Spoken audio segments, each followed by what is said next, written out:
Hello, hello, hello, hello, bienvenue dans ce lundi décalé. Il est midi une, j'espère que vous allez bien. Je vous invite à marquer hashtag direct pour ceux qui voient cette vidéo en direct et marquer hashtag replay pour ceux qui la verront en replay. Je me connecte également sur Facebook. Si vous avez des commentaires, je vous laisse commenter pour voir si les commentaires apparaissent. Mais je vais quand même me connecter avec mon téléphone pour être sûr de tout voir circuler. Allez, dites-moi un petit peu hashtag direct et hashtag replay pour ceux qui voient la vidéo en replay. Ben, j'arrive pas à me connecter avec mon téléphone. Est-ce que vous me voyez? Est-ce que vous m'entendez? Je vous laisse commenter. Je vois qu'il y a 5 personnes. Ça commence à se connecter. Ça arrive, ça arrive. Non, moi, je ne pourrais pas voir les commentaires. Dommage. Ah, il y a des bugs en ce moment. Il y a des bugs. Je ne sais pas si c'est dû aux intempéries ou à autre chose. Est-ce que vous pouvez commenter et me dire si ça fonctionne de votre côté? S'il vous plaît. Nous allons parler de l'affreux sentiment de trahison et comment se reconstruire derrière. Sauf que j'aurais vraiment aimé interagir avec eux et apparemment avec vous et apparemment ça ne fonctionne pas. Super.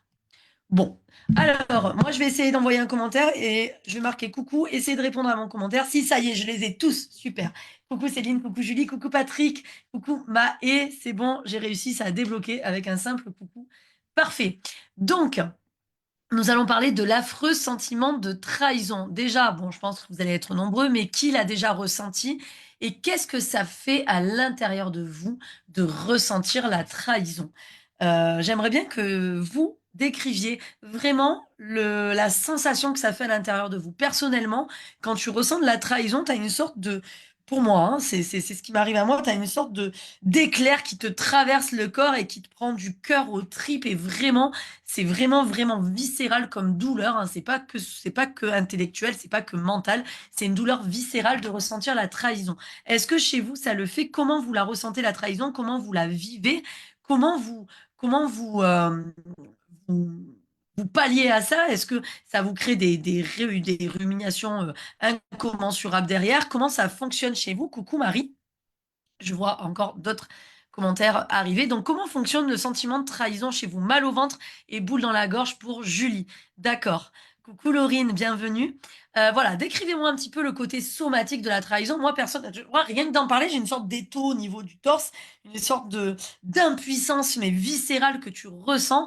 Et le sentiment de colère, effectivement. Et là, eh ben, c'est bien, Karine, que tu en parles, parce que la colère, ce qui est paradoxal, c'est qu'on pense être en colère contre la personne qui t'a trahi, ce qui pourrait être logique, mais quand tu réfléchis bien, la personne contre qui tu es en colère, c'est toi. Et effectivement, moi, récemment, j'ai été trahie euh, au sein de ma famille. Je ne vais pas rentrer dans les détails parce que ça n'apportera rien à ce live. Mais au début, je pensais être de manière incommensurable en colère contre la personne qui m'a trahi. Puis je me suis rendu compte que j'étais en colère contre moi parce que j'ai laissé cette situation arriver, parce que je n'avais peut-être pas fixé assez de limites à la base. Je ne m'étais pas affirmée de manière assez, oui, assez forte pour fixer ces dites limites. Et donc la personne contre qui j'étais en colère, c'était moi. La trahison, coucou Nathalie, coucou Patou. La trahison, effectivement, elle est reliée au sentiment d'injustice et tous ces sentiments que l'on parle de trahison, que l'on parle d'injustice, ça touche à des valeurs. Et ça touche non pas aux valeurs de celui qui va te trahir, mais ça touche à tes propres valeurs. Si par exemple, moi, je prends mes valeurs et je t'invite à marquer tes 4 valeurs principales dans ce live. Marque-moi tes 4 valeurs qui t'animent. Moi, par exemple, mes 4 valeurs qui m'animent, c'est loyauté, fidélité, honnêteté, fiabilité. C'est les 4 valeurs qui m'animent, c'est les 4 valeurs auxquelles je ne vais pas déroger. Loyauté, fidélité, fiabilité et honnêteté. D'accord? Donc ça, c'est important pour moi. Et effectivement, si on appuie sur une de ces valeurs, c'est-à-dire que si on me dit tu es malhonnête alors que je suis quelqu'un de hyper honnête, qui va un petit peu avec la fonction du HPI, si on me dit tu n'es pas fiable, si on appuie sur une de ces valeurs, bon, on me l'a jamais dit tu n'es pas fiable parce que c'est un truc vraiment que je prône et que j'arbore, eh bien ça va appuyer sur le bouton rouge. Et le bouton rouge, c'est ça qui va déclencher la colère parce que l'on va vivre ce montrage du doigt comme une injustice, voire comme une trahison selon de qui ça vient. C'est-à-dire, selon de qui ça vient, on va pas accepter cette mise à nu, le fait d'être montré du doigt sur cette valeur qui est vraiment à nous. Et effectivement, l'ego est touché, mais encore plus profond que l'ego. C'est vraiment les valeurs. Parce que si tu veux, tu as l'ego qui est là pour te défendre, tu as l'ego qui est là pour l'ego, tu sais, c'est pas négatif, Marie. L'ego, il est là pour te protéger. L'ego, il est là pour te préserver, mais souvent de manière maladroite. Mais quand ça touche directement tes valeurs, c'est ça qui fait cette douleur viscérale que vous décrivez par rapport au fait d'être complètement dans la boule dans la gorge. Ça vient de l'intérieur parce qu'on a l'impression d'être poignardé avec ce sentiment de trahison. Et le sentiment de trahison est encore plus exacerbé parce que l'on prête, on va dire, on fait dans notre tête de manière totalement inconsciente une classification de la hauteur de la trahison. C'est-à-dire que une personne qui nous est profondément proche va nous dire quelque chose, on va le vivre plus comme une trahison qu'une personne lambda sur qui on n'a pas mis de valeur, entre guillemets, c'est-à-dire oui, sur qui on a, oui, c'est ça, sur qui on n'a pas mis de valeur, entre guillemets. C'est-à-dire que si quelqu'un dans la rue me fait une réflexion, je ne vais pas le vivre comme une trahison. Si une personne, par contre, qui m'est proche, qui fait partie de ma famille, de mon sang, sur qui j'ai vraiment mis des attentes, puis il y a de l'enjeu parce que c'est comme un amour fraternel, un amour familial, un amour maternel, paternel, etc., et qui va nous faire la même réflexion, on va mal l'accepter, on va le sentir comme de la trahison parce que elle n'a pas le droit quelque part. Mais elle n'a pas le droit par rapport à qui? Par rapport à toi. Et donc, la personne contre qui tu vas être en colère, c'est pas cette personne. Cette personne-là, ça va être le déclencheur du bâton de dynamite qui est en toi. Mais la personne contre qui tu vas être en colère, malheureusement, c'est toi. Pourquoi le sentiment de trahison, il est aussi énorme et énormément vécu à l'intérieur de nous? C'est parce que on a une perte de contrôle et donc un sentiment d'insécurité. On se croyait en sécurité avec cette personne à qui on avait donné son cœur quelque part. Je ne parle pas de couple, hein, mais je dis qu'en général, les trahisons qui font le plus mal sont les trahisons des proches. Et donc, c'est une personne à qui on a donné son cœur, sa confiance, etc. Et si on a cette trahison par rapport à nos propres valeurs. Encore une fois, la trahison, c'est pas par rapport aux valeurs des autres. La trahison est vachement subjective. Parfois, moi, j'ai des clients qui me décrivent avoir ressenti de la trahison, mais quand ils me décrivent la situation, avec moi, mon rôle méta neutre, il n'y a pas de trahison. Mais avec mon échelle de valeur à moi. Par contre, avec l'échelle de valeur du client en coaching, il se sent trahi parce que c'est selon son échelle de valeur. Alors, il y a des gens qui ont des échelles de valeur très vastes, très larges, avec beaucoup de souplesse. Et il y a des gens, par rapport à leur passé, par rapport aux traumatismes qu'ils ont eus, qui ont des échelles de valeur très, très restreintes, très, très, ouais, dans la constriction, et du coup, qui sont moins flexibles et qui voient de la trahison partout. Sur ça, c'est compliqué parce que comme ils voient de la trahison de partout, c'est très compliqué de leur faire entendre raison et c'est très compliqué de leur ouvrir le champ de vision pour les rendre flexibles. Cela dit, c'est pas une vie de voir de la trahison partout. Donc c'est pour ça qu'il faut prendre le problème à l'envers. Quand on voit de la trahison de partout, ça veut dire qu'on se sent en insécurité. Normal, quelqu'un qui te trahit, c'est pas quelqu'un qui est avec toi. Donc quelqu'un qui te trahit, tu vas te sentir en insécurité. Et quand tu te sens en insécurité, ça veut dire que tu as une perte de contrôle de la situation. Coucou Laura, coucou Cédric. Et donc la perte de contrôle de la situation fait que tu vas être, comme on dit, la meilleure défense c'est l'attaque, sur la défensive et donc attaquer, être dans la colère. Et en général, on se retourne cette colère devant la personne qui nous a trahi selon notre propre champ de valeur. Mais si tu analyses vraiment ça, une fois que l'émotionnel est redescendu, tu vois que la première personne contre qui tu es en colère, c'est toi-même. Parce que quelque part, d'avoir laissé la trahison se produire, c'est-à-dire de ne pas avoir fixé certaines limites, d'avoir laissé les choses se produire, d'avoir laissé les gens prendre leur aise vis-à-vis de toi et oser te trahir quelque part, hein, je fais vraiment le cheminement mental, eh bien c'est que quelque part tu t'es trahi toi-même. Tu t'es trahi toi-même selon ta propre échelle de valeur, tu n'as pas fixé ces limites de cette échelle de valeur, et donc les gens se sont permis de te trahir, et quelque part tu t'es trahi toi-même. Ça ne veut pas dire que tu es fautif, d'accord? Ça veut dire que, bonne nouvelle, tu as le contrôle de reprendre le pouvoir sur cette douleur viscérale qui est en toi. Ok, lui, je peux pas le contrôler. Je peux pas contrôler sa façon d'agir. Je peux pas contrôler sa façon de penser. Et donc, je me sens en insécurité. Comment je peux reprendre le pouvoir et me reconstruire et reprendre ce côté sécuritaire que je peux créer autour de moi? C'est en reprenant ma puissance. Et en reprenant ma puissance, c'est en ne me trahissant pas moi-même, en reprenant mes valeurs et en sachant fixer à l'avenir des limites claires et définies pour que cela ne se reproduise plus. Alors, ça ne veut pas dire que si tu sais fixer des limites claires et définies, on ne te trahira plus jamais. Mais par contre, ça t'impactera moins. Ça t'impactera moins, pourquoi? Parce que tu sauras en fait rebondir par rapport aux aléas de la vie, par rapport aux aléas des gens, par rapport aux aléas ouais, de ce que tu vas, ouais, aux aléas de la vie, c'est ça, et par rapport aussi à ce que les gens vont pouvoir te faire et vont oser te faire. Mais dans tous les cas, à un moment donné, la trahison, tu ne la sentiras plus comme un truc viscéral qui va durer sur des jours, sur des jours, sur des jours, où tu vas ruminer, ruminer, ruminer, et essayer de refaire le scénario dans ta tête de n'importe quelle façon. Ça a eu lieu, ça a eu lieu. Donc en fait, la première chose que tu dois te dire pour ceux qui l'ont ressenti récemment, c'est qui, vers qui est tournée ta colère? Est-ce qu'elle est tournée vers toi ou est-ce qu'elle est tournée vers la personne qui t'a fait mettre le doigt sur le fait que tu avais mal fixé tes limites, sur le fait peut-être que il y avait une faille qu'il fallait combler. Parce que souvent, la personne qui a créé cette sensation viscérale très désagréable, elle te rend service.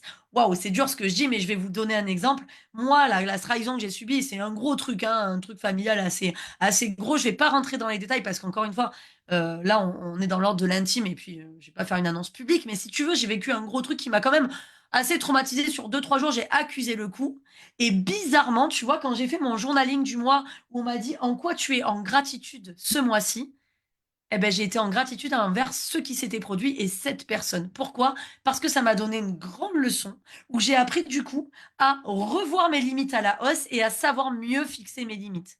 En gros, ça m'a fait grandir. Ce que je veux te dire, c'est que je me suis compris que la personne que j'avais trahie, c'est pas elle qui m'avait trahi, c'est moi qui m'étais trahi moi-même en tolérant ce qu'on pouvait me faire. Donc, en gros, c'est ça. Mais c'est vrai qu'on se sent brisé à l'intérieur et donc on a besoin de se reconstruire. Et pour se reconstruire, il faut prendre le problème à l'envers. Qu'est-ce que j'ai mis en place pour pouvoir ressentir cette trahison? Eh bien, en fait, moi, hein, je parle dans mon cas, j'ai pas su mettre le haut là à un moment donné. Et du coup, ben, les gens en ont profité. Donc, qu'est-ce que toi, tu as mis en place pour pouvoir être trahi par les autres? Alors, il y en a qui vont dire, mais j'ai rien fait, j'ai été trop gentil, j'ai été gentil, etc. Hop, il est là le problème. C'est quoi être trop gentil? C'est quoi ne rien faire, justement? Parce que j'ai rien fait, quelque part, ça veut dire donc que tu as subi. Souvent, quand je dis, j'aime bien faire cet exercice-là avec mes clients, quand je leur dis, OK, là, tu te sens pas heureux. Qu'est-ce que tu as mis en place pour ne pas être heureux? Au lieu de dire comment tu pourrais être heureux, ou là, il y a un blocage et les gens ne trouvent pas de solution, je prends le problème à l'envers. Qu'est-ce que tu as mis en place pour ne pas être heureux? Non, mais j'ai rien fait. Mais le fait de rien faire, c'est du faire. Tu as décidé de rien faire. Le j'ai rien fait, le c'est pas moi, c'est eux, le c'est la faute à eux, etc. Euh, Ça veut dire que je me déresponsabilise. C'est pas moi, c'est eux. C'est la faute à lui, c'est la faute à ça, c'est la faute. Non, je me déresponsabilise. Qu'est-ce que toi, tu as mis en place pour pas arriver à tel résultat? Ou à X, à Y. Qu'est-ce que tu as mis en place pour que les gens se comportent comme ça avec toi? Encore une fois, je ne blâme pas les victimes. J'ai également été victime moi aussi. J'ai été harcelée, par exemple, quand j'étais au travail, et les filles ont fait des choses. Quand j'étais au travail, j'étais infirmière, pour ceux qui me connaissent pas, et il y a 20 ans de ça, j'étais en réanimation néonatale, et au tout début, j'ai été harcelée, hein, elles m'ont poussée à la démission, j'étais tombée à 49 kilos, je mangeais plus, je dormais plus, je faisais que pleurer, c'était une horreur de travailler dans ce milieu-là. Qu'est-ce que j'avais mis en place pour être harcelée? Ben, tout simplement, c'est facile, hein. J'ai fermé ma gueule, en fait. J'ai fermé ma gueule, j'ai jamais mis le hors-là, j'ai jamais demandé de l'aide aux autres, et en fait, je me suis laissée harceler. Parce que j'étais une proie facile à l'époque, sûrement. Ça veut pas dire que je me blâme, ça veut dire que j'ai appris que maintenant les limites, il fallait les fixer et il fallait également parfois être ferme sur ses propres valeurs pour que les autres n'y portent pas atteinte. Comment je reprends ma puissance? Alors je vais te faire un superbe tableau blanc, ami décalé. Euh, alors attends, tu vas voir, je vais te partager un tableau blanc, si j'arrive à le créer. Alors, outils, 2 secondes. Et je vais te montrer comment reprendre ta puissance avec un super outil. Tableau blanc, il est là. Nouveau tableau blanc. Attends 2 secondes. Hop. Alors, est-ce qu'il apparaît? Je vais essayer de le partager avec vous. Est-ce que le tableau blanc apparaît? Je veux juste un commentaire pour vous me dire s'il apparaît. Vous me dites si vous le voyez. Non, vous avez un tableau noir, vous. Si, ça apparaît. Yes, c'est apparu. Super. Comment on récupère sa puissance? C'est un truc tout simple. C'est en fait, alors, les 3 P. On va apprendre la règle des 3 P pour récupérer sa puissance. Vous allez voir. Les 3 P, c'est facile. Alors, est-ce que ça apparaît? Ouais, je sais, c'est à la souris, hein, c'est pas ouf. Un jour, j'achèterai une tablette. Les 3 P, c'est le triangle magique et vous allez comprendre comment le triangle magique fonctionne. On a un premier P qui est un P de puissance.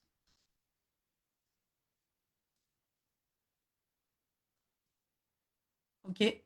On a un deuxième P qui est le P de pouvoir.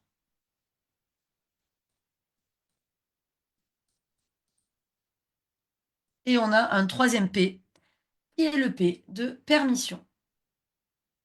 Ok.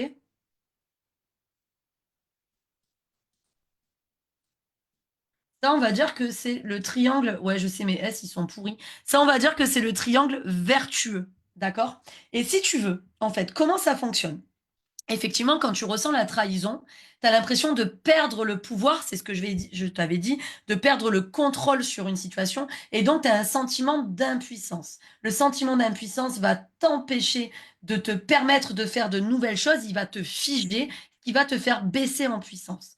Comment on reprend sa puissance par rapport à ce triangle?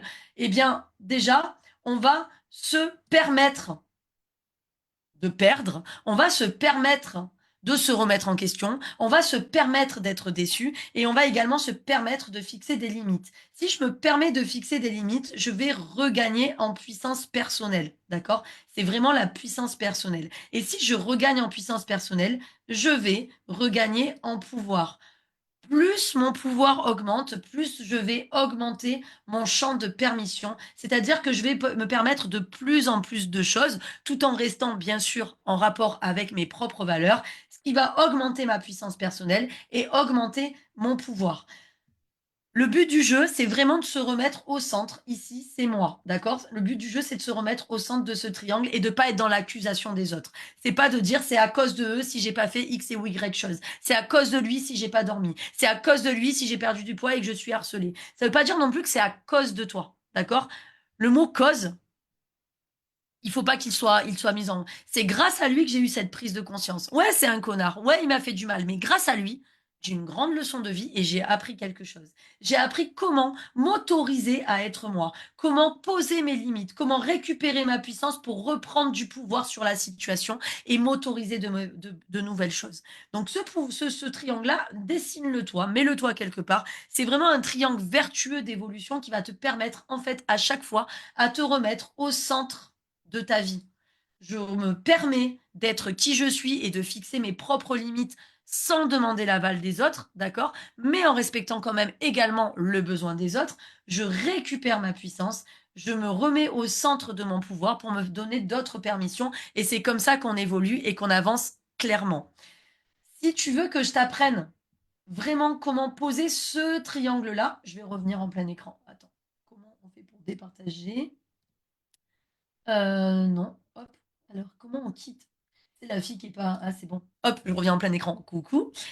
Si tu veux que je t'apprenne vraiment à utiliser ce triangle et donc à le prendre dans un centernote pour que tu t'autorises enfin à être toi, que tu ne ressentes plus la trahison et que ça te mine plus, parce que quand ça te mine, que tu dors pas, que tu rumines, etc., qu'est-ce qui se passe? Ben, tu es totalement moins performant, que ce soit sur la performance personnelle, sur le plan familial, sur le plan des loisirs, sur le plan relationnel, peut-être également irritable sur le plan émotionnel vis-à-vis de tes enfants, de ton mari, de ta femme, de ce que tu veux, et également sur le plan professionnel, où si tu es tout le temps dans l'accusation des autres, mais tu manques cruellement de performance, et donc du coup, c'est toi-même et ton mode de fonctionnement qui te fait stagner. Et donc ça, c'est pas possible, c'est pas acceptable.